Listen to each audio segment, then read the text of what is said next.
Hello, Eric here from Wisdom Heart and the Astrology of Awakening conversation. This is where we look at the astrological weather of the moment as archetypal symbols that are inviting us into an attunement to the awakened life. They're opening a particular doorway, a particular awareness that is the unique invitation of this moment to enter into a deeper state of awakening, to realize, embody, and express the radiance of your true being. And now we're talking about Mars opposition Neptune. I'm calling it urgency and eternity. That's an interesting relationship between the urgency of the moment and this sort of spacious sense of eternality that's at the heart of the soul. And these are two symbols that transmit this inner dialogue of urgency and eternity, Mars and Neptune. So Mars is the symbol of energy, of action, of individual agency, of assertiveness.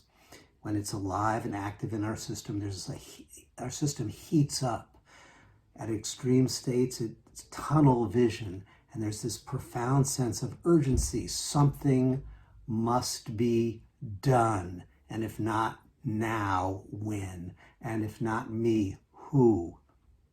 Now, Neptune, on the other side, is this quality of mystical attunement, of spaciousness, of devotion to the divine. It brings in a sense of the infinite, a sense of the eternality of existence and of the soul. And it has a diffuse, a poetic, and a mystical vision of life. It's this sense contrasted to urgency. It's nothing needs to be done. A great Zen poet expressing this attitude wrote, "Sitting still, doing no thing, spring springs." So that's the Neptunian insight that life is unfolding in its own way. Both of these are sacred energies. Obviously, all planetary energies are transmitting frequencies of the radiance, frequencies of consciousness itself, and in particular relationships with each other. And this is that opposition that we've talked about, where they're facing each other fully, seeing each other fully, and potentially being able to be balanced in their relationship. Now, Mars is the warrior symbol, the warrior archetype, the warrior energy. And Neptune is the archetype of the still meditator, the devotee. And when these two archetypes, these two images and these two energies marry together or blend together in a generative integration, there's this third archetype known as the spiritual warrior arises. But without too much knowledge of history, just a bit, and just knowledge of our current events, it's clear that this archetype of the spiritual warrior, which is this blending of the vision, the spiritualized vision of Neptune with the intense activity and urgency and assertiveness of Mars, that this warrior, spiritual warrior energy is, like all archetypes, a razor's edge. It has a life-enriching expression, and it also has an imbalanced and destructive expression. And it has to do with the balancing. Are we leaning one way or the other? Whenever we're entering, having the invitation to enter a doorway, awakened doorway, through an oppositional aspect, the attunement and the reflection is, am I leaning, am I identified more with one side or the other side? Because that imbalance will distort the linear or balanced expression of that dual nature of the integration of that archetype. If we're leaning, for example, too much to the Mars side, then that spiritual warrior, signs up for the holy war, sponsors the holy war, enrolls others in the holy war. And the holy war, in history is clearly been an expression of the less evolved vision of humanity with these acts of so-called cleansing, whether it's ethnic, religious, racial. Cleansing is the imagery of this imbalanced spiritual warrior through violence, through torture, through death. Because Mars, when it's in this overactive state, imbalanced state, sees the other as enemy, has a sense of righteous anger, fueled by a spiritualized visions, fueled by a sense of divine calling, which is incredibly dangerous because it's hard to trump. God told me to wipe them out. It sees the other as a threat, not just to themselves, but to their beliefs and their way of life. And they're terrified.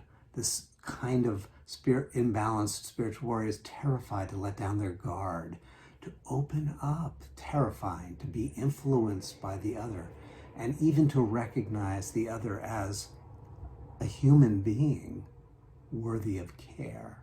That can be terrifying. But if we lean too much to the Neptunian side, we get a different kind of imbalance. Then we're avoiding engagement in order to hide out, space out in a cocoon of self-soothing, which is the shadow of self-transcending, which is what Neptune deeper invitation is for. It's the leaning to the Neptunian side of this opposition kind of propels us into spiritual bypassing. This is a beautiful insight from a psychologist named John Wellwood, who said that often we go onto the spiritual path, and in this case, Neptune represents that spiritual path imbalanced, pulling away from Mars, pulling away from agency and certainty and clarity into a fog of self-soothing and of avoiding challenge, avoiding difficult emotions, avoiding challenging or difficult conversations, and spiritual bypassing, erasing the need and the value of setting healthy boundaries.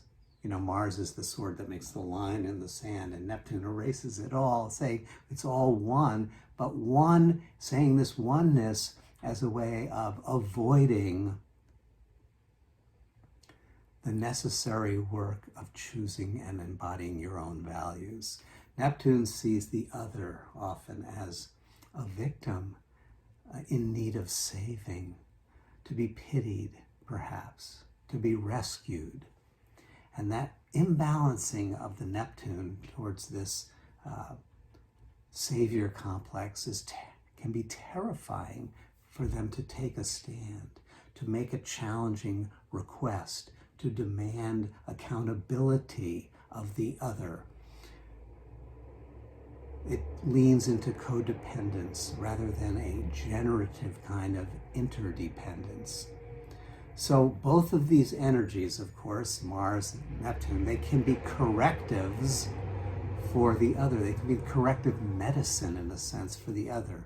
Because Neptune can offer to Mars that cosmic vision and that expanded view of time and space, can offer the insight that today's pressure, today's crisis, the current issue is really a frame in a longer movie, a blip in the eternal journey of the soul, of the evolutionary unfoldment of consciousness. On the other side, Mars can offer to Neptune the courage to enter into the fray and to incarnate the sacred values of devotion to the divine into the nitty-gritty and often challenging interactions that are part of our daily life, setting boundaries with others, standing for your values in the midst of opposition. So these two energies are now inviting us to become the true expression of the spiritual warrior, bringing the urgency and the agency of Mars into communion, into balance with the vast open, spacious, devoted heart of Neptune. And in the text, the Bhagavad Gita, which is a teaching that's allegorically placed on a battlefield, featuring the protagonist Arjuna, himself a warrior. He is in this story symbolically on the battlefield, and that's a symbol. It's a symbol of our situation, of our inner situation, and how our inner fragmentation and self-contradictory energies are then reflected outwardly as relationships and social structures that are fragmented and self-contradictory, polarized, divided. The inner world is in conflict and the outer world is a reflection of that. And so Arjuna is at this moment on the field and he doesn't know what to do. He's how can I act in my life is his question. And it's a Mars question. How can I act? And he doesn't know because inwardly he's conflicted, he's confused, he's conditioned, and he is stuck. And he wants to cry, which is kind of the Neptunian waters, the salt waters, tears, and the hopelessness comes out. He wants an answer, and he wants to disappear. Again, a Neptunian feeling, just want to hide out, to abandon the whole thing, to give up. And so he's lost. And Krishna in the text is the wisdom heart presence, that divine consciousness who provides counsel. And in the 4th chapter, the 18th verse says this, says, that soul who sees inaction, and action in inaction is illumined among humankind. That soul is a yogi on the path divine. That's the balancing of Mars. There's action, and then there's Neptune, which is inaction, stillness. When there's stillness within action, and when there's true generative action within stillness, when these two are seen to be intertwined in a healthy, in a creative embrace, then we're on the path, Krishna's saying. In the Taoist philosophy, it's called Wu Wei. It's the effortless action, or the actionless inaction, actionless action. It's paradoxical. How can I have agency and let go of myself completely? That's the question of Mars opposed Neptune. Because whichever way you lean too much, you're imbalanced. So what is the application for us now? It's to tune into a current situation in your life where you're like Arjuna on the battlefield, a challenge, a current conflict, and to reflect, are you leaning too much to the Mars side, anger, blaming, pushing your agenda? Or are you leaning too much to the Neptune side, feeling their feelings, dismissing your needs, avoiding the difficult conversations or emotions, wanting to be the spiritual one? Whichever way you're leaning, take note of it with loving awareness. Be the witness of that. And if you're leaning towards the Mars side, turn towards that energy within you and ask it. Enter into a dialogue with it. Ask that energy within you, what are you afraid will happen if you let go, if you put down the sword, if you soften and open up and listen? If you lean to the Neptune part, energy, turn towards that impulse within you and ask it, what are you afraid will happen if you assert your position, if you set a boundary, if you move forward with power? And listen. Listen to whichever of those voices is having the anxiousness in your soul at this time, in this situation. And together think about, what's a modest, recoverable test that you can run? A simple, gentle test. Modest, recoverable test is a phrase from Robert Keegan of Harvard University. He says, devise a simple test for that objecting part, that holding on part, whether it's Mars or Neptune. What's a simple task to open up that's recoverable, modest? What's a simple task to take a stand that's gentle, modest? Explore that and go deeper into your awakening life.